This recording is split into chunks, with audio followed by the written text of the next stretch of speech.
Dans la Bible, Michel est appelé archange, ce qui signifie un ange puissant et directeur. Il est comme le chef des anges, considéré comme le premier prince. La Bible mentionne dans le livre de Jude qu'il se dispute avec le diable au sujet du corps de Moïse, mais il ne profère pas de malédiction, il dit simplement à Dieu de le réprimander. Michel est le seul ange à porter le titre d'archange dans la Bible, ce qui signifie qu'il est unique parmi tous les anges. Son nom, Miguel, signifie « qui est comme Dieu », et c'est un nom qui nous fait penser à Dieu chaque fois que nous l'entendons. Dans la Bible, les gens qui voyaient des anges voulaient parfois adorer les anges au lieu de Dieu, mais Michel nous rappelle de nous tourner vers Dieu. Il est le chef des anges, mais il n'y a pas beaucoup d'archanges, seulement lui. Dans l'Ancien Testament, Michel est associé à la nation d'Israël et est appelé le prince de ce peuple. Il est comme le premier ministre de Dieu dans l'univers.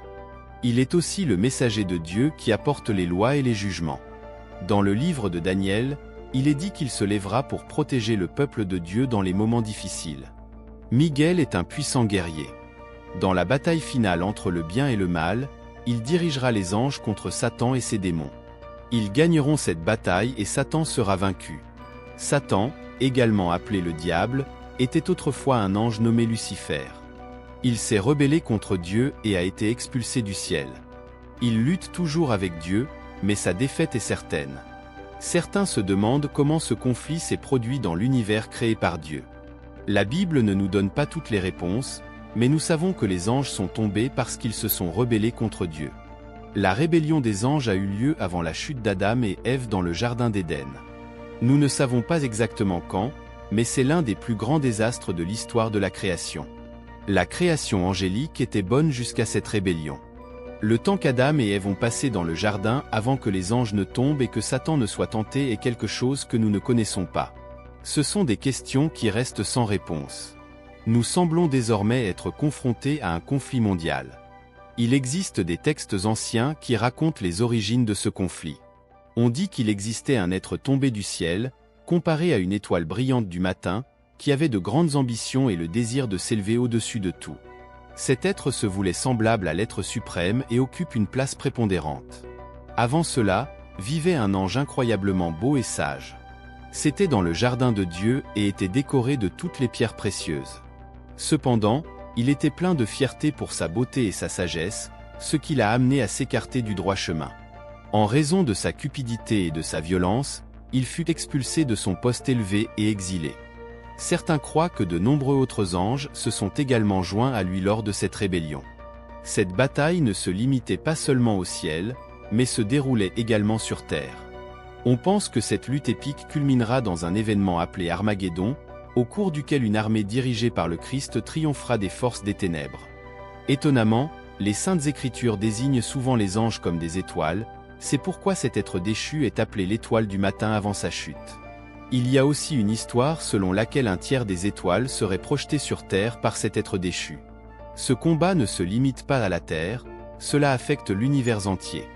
Il est incroyable que nous ayons joué un rôle dans cette lutte ancienne pendant le peu de temps que nous vivons sur cette planète. Cela a commencé il y a longtemps dans un endroit connu sous le nom de Jardin d'Éden et se dirige maintenant vers son point culminant. Il y a un archange nommé Michael qui dirige les forces de Dieu dans cette bataille finale. On pense qu'il se prépare à Armageddon, une confrontation épique. Même si l'ennemi a été pratiquement vaincu, il est toujours présent dans le monde. Cependant, on pense que Dieu finira par utiliser ses anges pour éliminer complètement cette présence. Le prophète Daniel parle de Michel, qui est une sorte de commandant spirituel. Il est décrit comme l'un des principaux dirigeants luttant pour les messages de Dieu. Miguel est lié à Israël et joue un rôle important dans sa protection et son destin. On dit que lorsque viendra le temps des troubles, Miguel interviendra en faveur du peuple. Au plus profond de cette bataille céleste, les saints anges et les démons mènent une bataille acharnée et constante. Ceci est décrit de manière vivante par Daniel, qui a été témoin de la bataille acharnée entre les forces divines et les forces des ténèbres.